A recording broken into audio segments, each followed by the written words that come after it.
and welcome back along to GRM. I've stuffed up.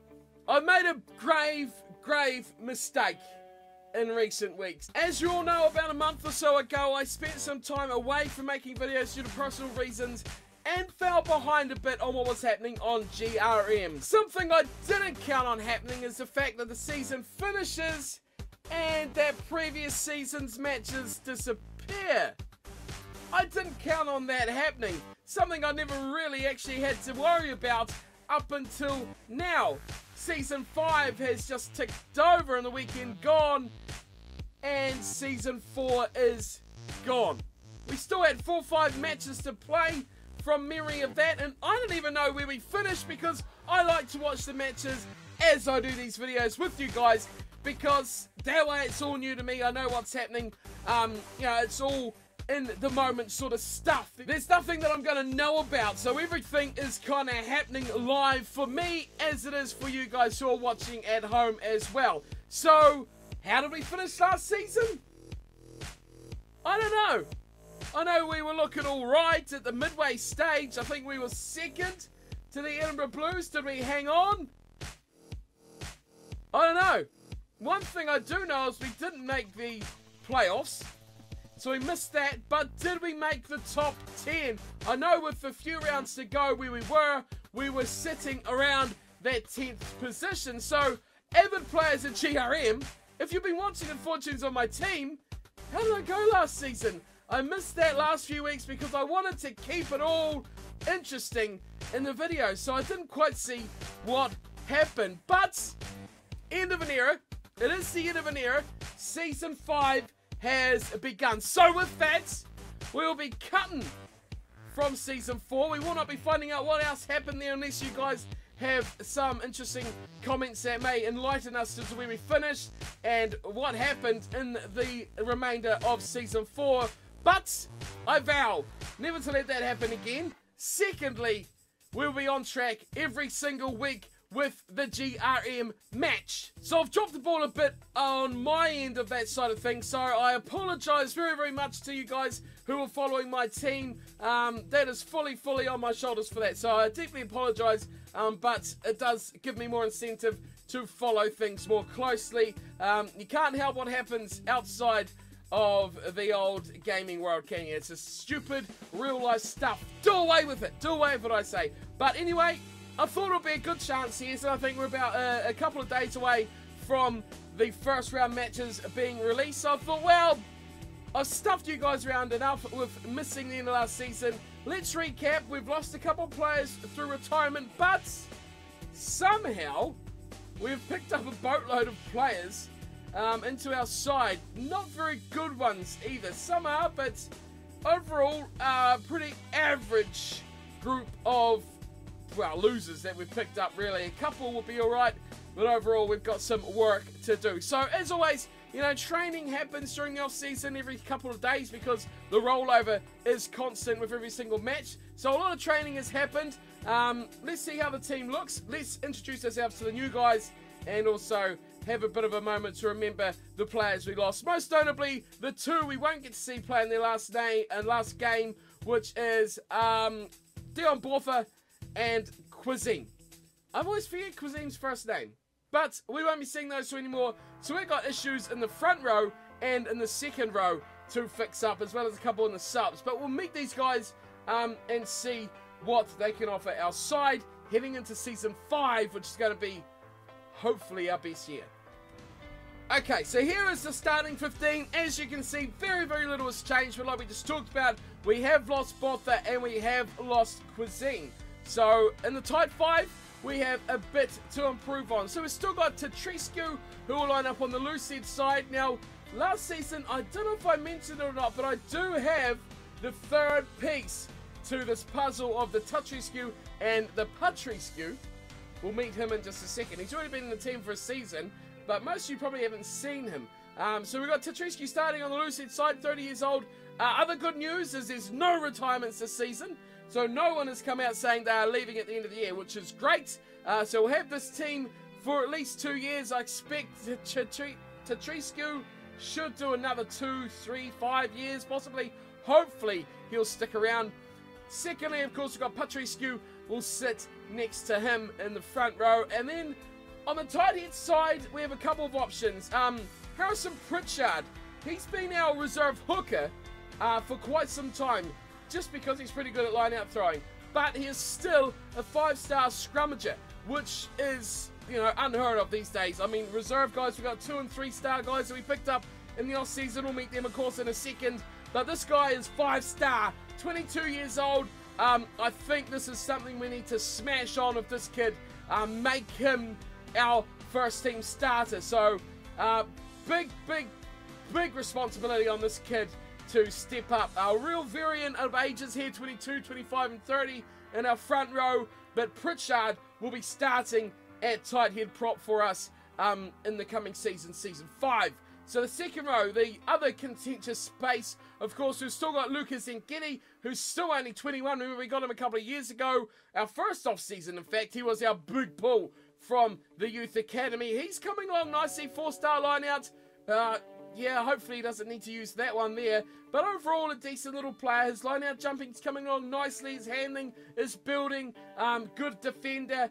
Fitness, obviously, is something we really hammered on last season. Overall, a good little player. 76 rated. He's topping along quite nicely. And as the first season before we had Zengedi, we had this man, Chamara Bandara. Great name, from Sri Lanka, who was playing in the second row. So, good line-out jumper. Doesn't have any line-out stars, which is a bit of a shame. But 3-star scrummager, a bit of a power attacker as well. Good fitness, good strength, a good core all-round player. So he'll take the reins of the number 4 jumper for the upcoming season. So adequate replacements at 3 and 4 for the Invaders in season number 5, which is good because we needed someone up at that level, you know. Pritchard, 77 rated. Bandara, a bit older, but 76. You know, if we can get those guys near 80, would be very, very good. So Zengedi will line up at number 5. Then we have, of course, Josh Evans, who is just a freak, alongside Atsumu Kakuchi, and then, of course, last but not least, Isaac Jurkovic. Those 3 were a revelation in our mix-around we had last season, and I have no intention of breaking up that back 3, who are outstanding, and will just continue on. I mean, 25, 27, 28, still got a lot of time with those guys in the side. At halfback, or scrum half, we're going to stick with Glenda Lior. However you say his first name, I'm not sure. It's actually a GH, not a GL, so I've completely made a meal of that. But Lior, 31, he's getting on, but man, he's 89 rated. He's a really good little player. I just wish we could use a bit more of these stats he's got, like playmaking and things like that. Still a really good player. Started coming into his own those last few games of last round, so I'm happy to have him still there. Here we go, the big man, Brock Bondesio, still going to be there at number 10. We had that little experiment with him at 12. Nah, we're done with that. We're training him nicely. He is 98 rated, so he is almost at the triple figure mark, which is huge. We'll continue on with him, get his awareness up, which I've been reading about is pretty important for a player like Fly Half to know his options around. But he is a superstar. He is an absolute superstar. The back line hasn't actually changed, so we'll just quickly go through these. We have Gage Carter carrying on on the left wing, 91 rated, will keep him there. Siji Hineno will stay at 12 for now, 85 rated, he'll continue on. Mayo will continue at 13, 87 rated, he's going on nicely. O'Neill Brown will be on the right wing, 31, so another one who's getting a bit older, but 92 rated, he is still a monster. And how about this kid? Phil Muhammad, the saviour. I mean, how good is Phil Muhammad? He is just ridiculously awesome. I mean, he's pretty much maxed out speed and acceleration. Fitness is there. Get his agility up, and his injury. Injury is what we're really training him on, because we do lose him quite often. You can see we've got a good chunk increase on injury there. His tackling has gone up. His handling has gone amazing since training that. Scrum. Why did anyone train him in scrummaging? But whatever. That's a happened thing. We'll continue to work on Mr. Muhammad. He's still only 26 and already 90 rated. He is a superstar for this team. In the substitutes, you may notice a couple of new names. We've got Tor Oni, a former player in the starting lineup. New addition saw him move to the reserves. Now he's back into the bench at reserve prop. But here is the big one. It's, how do you spell that? How do you say that name? Iulian Citrescu. Chris Trescu. So we have Tatrescu, Patrescu, and Chris Trescu. How awesome would that be? He is only 88 kilos, doesn't have 2 stars on the scrum, but I want to put the Tut, the Put, and the Chris all together in a front row. That is the goal. That's the goal. We've trained his fitness already. He's puttering away slowly but surely. The 20-year-old, still 74 rated, so we'll keep tapping away with him. Outside that, reserve lock, probably should be reserve prop because he's 111 kilos, is Mark Collis. Another new name to the side. Now, I mean, what's this kid got to offer us? He's a big boy. He's a tall man. 76 rated Frenchman. 1-star scrum, 1-star defense, 3-star super boots. I mean, I was desperate for players, wasn't I? And I've picked this young kid up. And, you know, who knows? He could turn out to be something if we adapt him all right. We've still got Porter de Press, another Frenchman. We brought him last season. And, I mean, he's got good stats here for a good back rower. 93 kilos, but really good scrummager at the ruck. I mean, we've got those 3 really good back rowers with Evans, Kikuchi, and Jurkovic. He is, well, perfectly in line to make that 4 amazing back rowers. So, watch that space. He's only rated 2 lower than those big boys up top. So, he's one who could come into the frame in the future. Charles Banks is still there, and he's developed quite alright too. He's 83 rated. He's not a bad player. He's the reserve half, so he'll come on a scrum half or fly half if needed. 3-star playmaker. I mean, we know about the Banks. He's 26. He's got a good year ahead of him. Muhammad Martin. Now, it seems to be if a guy with Muhammad in his name is pretty good for our side. He is an amazing youngster, massive super boot, average around the rest of things. We look at his stats here. He is really developing nicely for reserve centre. Having that really good boot is good to have him in the centre, so he come 12-13 and just give us that option of the kicking if we need it. I know it'd be good to have him in the halves, but he just doesn't have that direction that a player like your Banks would have of the playmaking ability on his side. And then, of course, we've got Carter Jones, possibly the one sub I'm not happy with. He's slow, and he's a reserve outside back. Doesn't have much going for him. Good defender, but hopefully we won't need him too much because if Muhammad goes off, he'll be the one that comes on. Okay, let's scroll on. Right, we've got a whole list of names here. Most of them new. Sam Cooper from last season, as is Dylan Fox from last season. The rest of them are all newcomers. So let's have a quick look at these guys before looking at who's first up. And we'll have that match coming up next week as well. So we will not be behind. Will not be behind. I am determined to never let that happen again. Blaine van der Merwe. Great name. Iconic South African name. 19 years of age, of course. 75 rated. Bit crap. But, you know, he's got a little few things going on here. These guys need to be moulded. I mean, he's a good scrummager. He's too small. If we can get his weight up over 100 kilos, then he might become an option for a front rower in future. So we'll keep an eye on Mr. van der Merwe in the coming season or two. We've got Ross Taris, another one, 2-star ruck. He's only 89 kilos. I don't know where I'm going to fit this guy in. He doesn't have much going from 1-star space and power attack. Something we could use, but I mean, he's good training at the skill. So we could really power him up here and see something from him later on. 72 rated as well. Not bad though. Sean Streetel, 70 rated. This guy will be lucky to survive the season, I think. If we have a bit of a clean out, he'll be gone. Bowen Richards. I mean, how have I picked up all these guys? I didn't offer on this many. But then I did offer on anyone that had 2 stars or more scrummaging. I don't think I offered on a 2-star super boot though.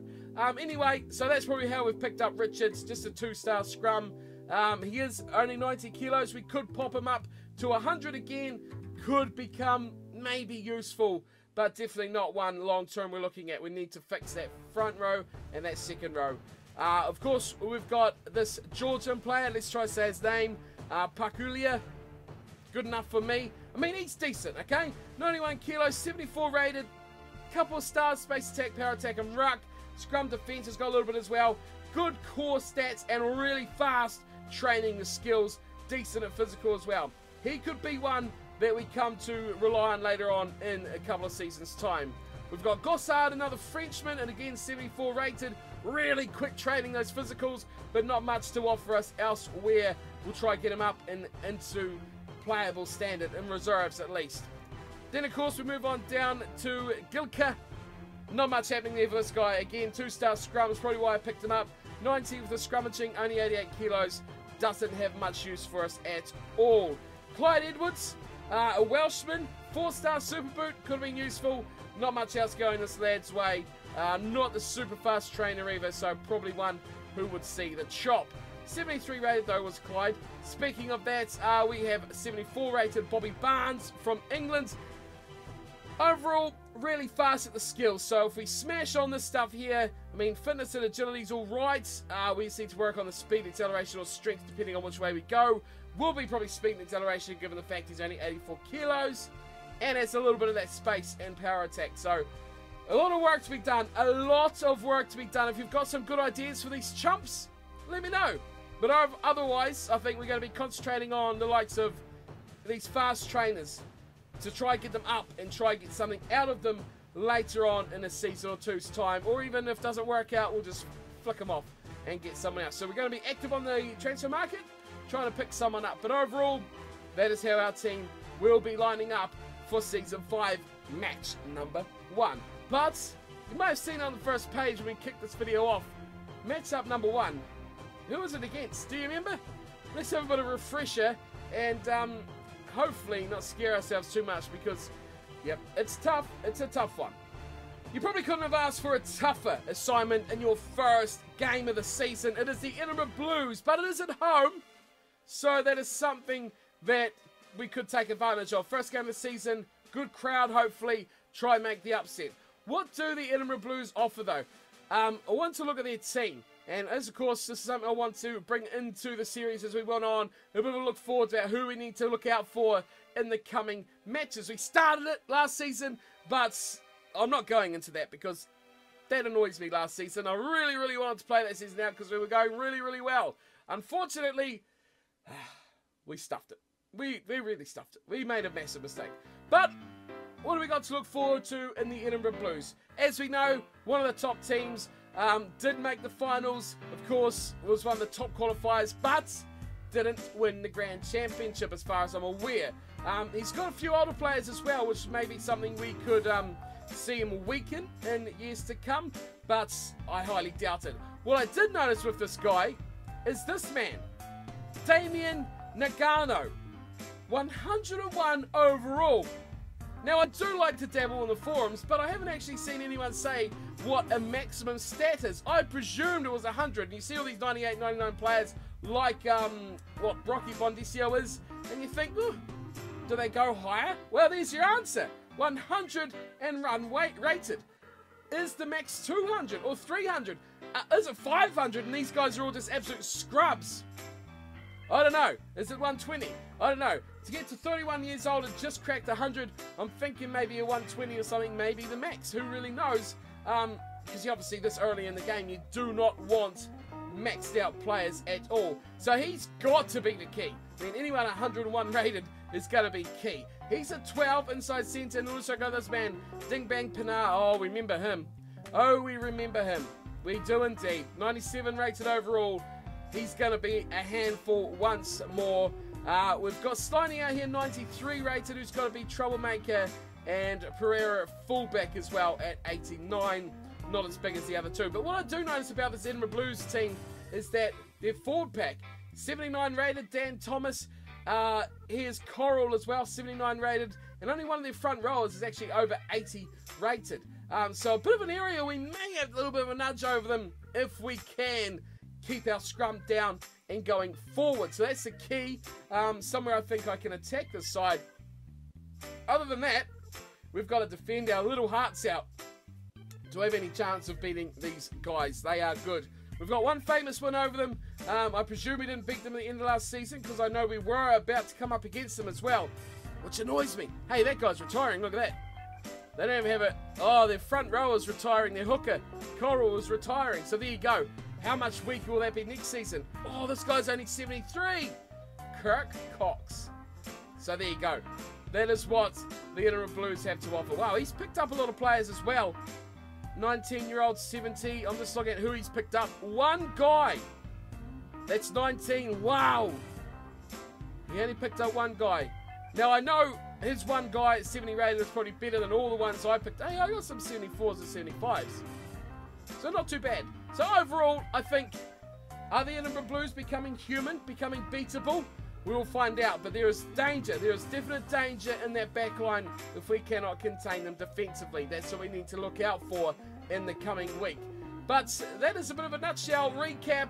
A bit of a days gone by now with the departure of the Bothas and the Cuisines. Unfortunately, we don't see their overall accomplishments, but they were great servants to the club. We've got new men, we've got newcomers, and they are looking to become the next superstars of the Invercargill Invaders. I think that might be us. Not much else to really look at in the coming weeks, of course. We've got plenty of recruitment. You can see plenty of players on the list we're going to be looking at. Free agents on the list. I want to get some young guys who are actually half decent as well. So I'm going to keep an eye on that. And, of course, youth players. Now, there's a boatload of youth players in, and we've got to save up our money. We've got to save up our dollars. I'm not doing as much focused training this year either. So I've got a lot of older guys that I've cut that from, trying to save up the money. Because we need to think about things, I mean, like stadium. I know, we're a small club, I know. And 2 million, I mean, that's ridiculous here, that sort of money.